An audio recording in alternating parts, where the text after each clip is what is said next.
On today's video, I'll be sharing with you guys 4 saving methods I used to save money back then that helped me to raise a reasonable amount of capital to start a business.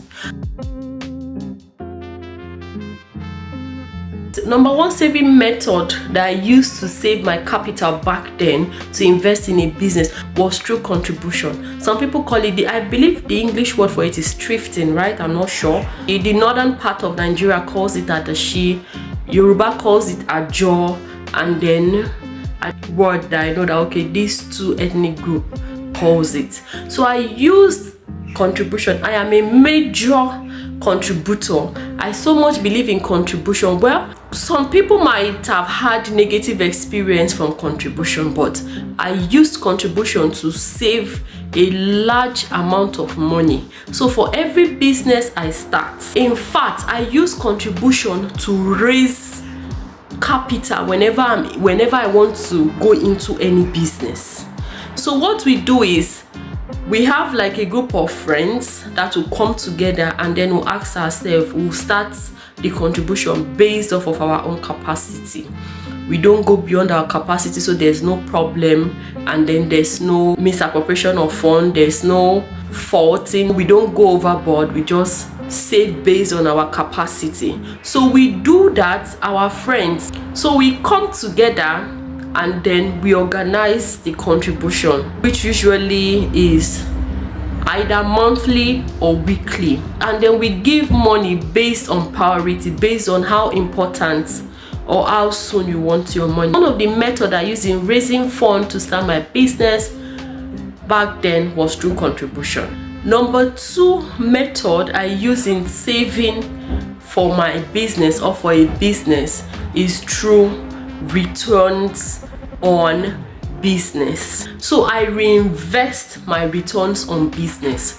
I was able to save more money by reinvesting my profits into other businesses.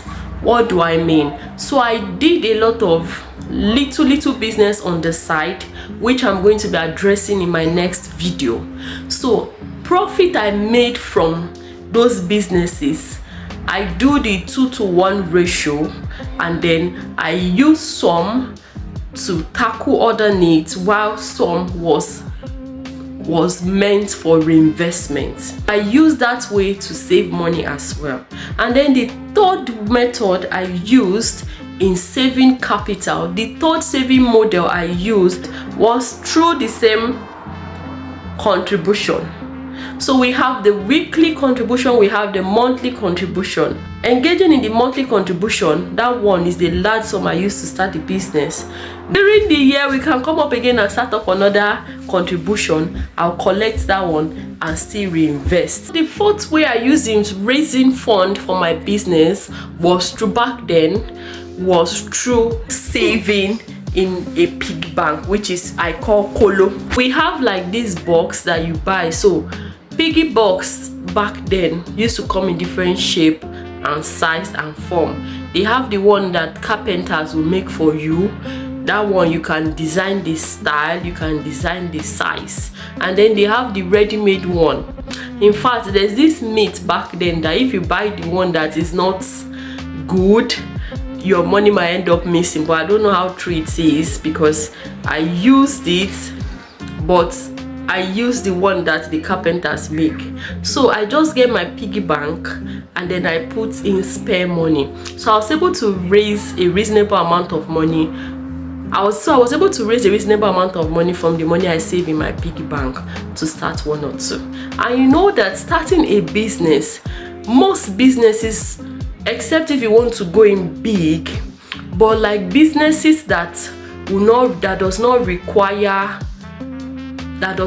can do from the comfort of your house, that you can use, like businesses that you can do from the comfort of your house and does not require large space, best believe that you can start up those businesses with little capital. So I was able to raise a reasonable amount of money to start my business from these 4 methods I've just shared I hope you find value in what I've just shared.